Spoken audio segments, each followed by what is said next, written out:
Welcome to my channel. Mounika పరిస్థితి చూసి సంజయ్ నిజ స్వరూపం తెలుసుకొని గుండె పగిలేలా ఏడుస్తున్న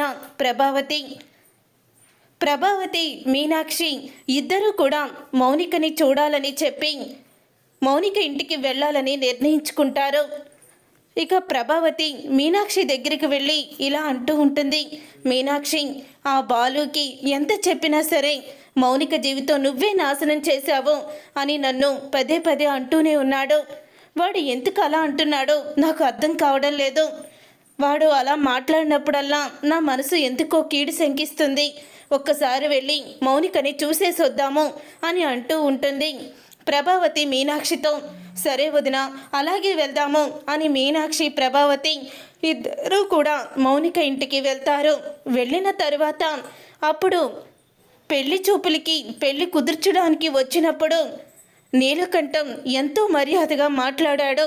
కనీసం ఇప్పుడు చూసి చూడనట్టుగా కూడా లోపలికి రమ్మని కూడా పలకరించడు. వాళ్ళని చూసినా కూడా కూర్చోండి అని కూడా అనడు. అలాగే ఉండిపోయి పేపర్ చదువుకుంటూ ఉంటాడు. అలాగే పక్కనే ఉన్న సంజయ్ తల్లి కూడా మౌనంగానే ఉంటుంది. తను కూడా బాగున్నారా అని ఏమీ కూడా మాట్లాడదు. ముందులో వచ్చిన మర్యాద అస్సలు కూడా చెయ్యరు. అప్పుడే ప్రభావతి అయితే, ఏంటి మీనాక్షి, కనీసం పలకరించడం లేదు, కూర్చోండని కూడా అనడం లేదు అని అంటూ ఉంటుంది.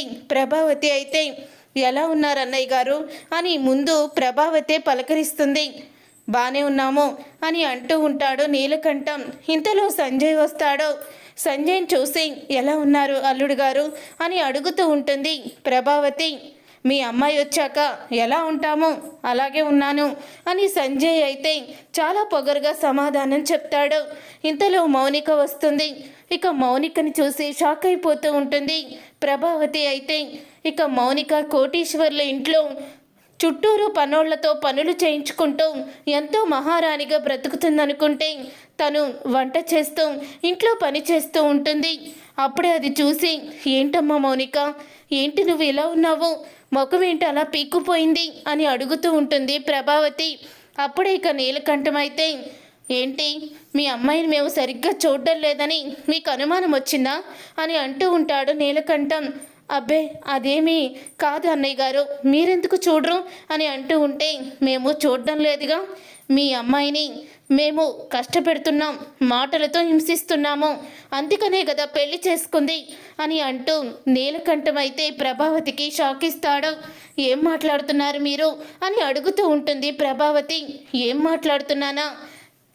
మాట్లాడుతున్నానంటే, మీ అబ్బాయి బాలు, నీ చిన్న కోడలు శృతి నా కొడుకుని ఆ రోజు శృతి మీద యాసిడ్ పోస్తున్నాడని ఇటికి రాయిచ్చి కొట్టిందే అదే మీ కోడలు మీనా. వీళ్ళందరి మీద పగ తీర్చుకోవాలని నీ కూతుర్ని ఇంటికి నేను కోడలుగా తెచ్చుకున్నాను అని నీలకంఠం ఇక నమ్మలేని నిజాల్ని బయట పెడతాడు. అప్పుడే అదంతా విని బాలు చెప్పినవన్నీ నిజమే అని గుండె పగిలేలా తప్పు చేశానని ఏడుస్తుంది ప్రభావతి. చూసారుగా ఫ్రెండ్స్, రాబోయే కథలో ఖచ్చితంగా ఇలాగే జరగబోతుంది.